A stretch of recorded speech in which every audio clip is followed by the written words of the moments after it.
Hello everyone, ఈరోజు మనం గోధుమ పిండితోటి క్విక్ అండ్ ఈజీగా మంచి హెల్తీ స్నాక్ ఎలా చేయాలో చూసేద్దామా. ముందుగా ఒక కప్పు గోధుమ పిండి ఒక బౌల్లో వేసుకొని కొంచెం సాల్ట్, వాము, ఆయిల్ వేసి బాగా మిక్స్ చేసి కొంచెం కొంచెం వాటర్ యాడ్ చేసుకుంటూ మొత్తం అంతా కూడా ఒక చపాతీ ముద్దలా కలిపి ఒక 10 మినిట్స్ రెస్ట్ ఇచ్చేద్దాం. నెక్స్ట్ ఒక చిన్న బౌల్ తీసుకొని 1 teaspoon cornflour, 1 teaspoon maida, కొంచెం ఆయిల్ వేసి బాగా మిక్స్ చేసుకొని దోశ ప్యాటర్న్ లాగా ప్రిపేర్ చేసి పక్కన పెట్టుకుందాం. నెక్స్ట్ బిఫోర్ కలుపుకున్నటువంటి చపాతీ ముద్దను మరొకసారి మిక్స్ చేసుకొని 4 పెద్ద చపాతీలాగా పల్స్గా ఒత్తుకుందాం. నెక్స్ట్ దానిపై కార్న్‌ఫ్లోర్ మిశ్రమం అంతా కూడా ఈవెన్‌గా స్ప్రెడ్ చేసుకొని వీడియోలో చూపిన విధంగా దాని మీద వేరే చపాతీని వేసుకుందాం.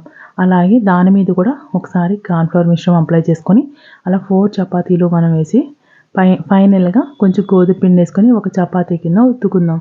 నెక్స్ట్ చాక్ తీసుకొని డైమండ్స్ కింద కట్ చేసుకొని ఆయిల్ మరుగుతూ ఉన్నప్పుడు ఈ బిస్కెట్స్ అన్నీ కూడా అందులో వేసుకొని గోల్డ్ కలర్లో టర్న్ అయిన తర్వాత అవన్నీ కూడా సర్వింగ్ ప్లేట్లో తీసుకుంటే పైన అంతా క్రిస్పీగా, లోపల లేయర్స్గా, క్రంచీగా, సూపర్గా ఉంటాయి. మీరు ఎప్పుడు ట్రై చేయకపోతే once you also try it. Thank you for watching.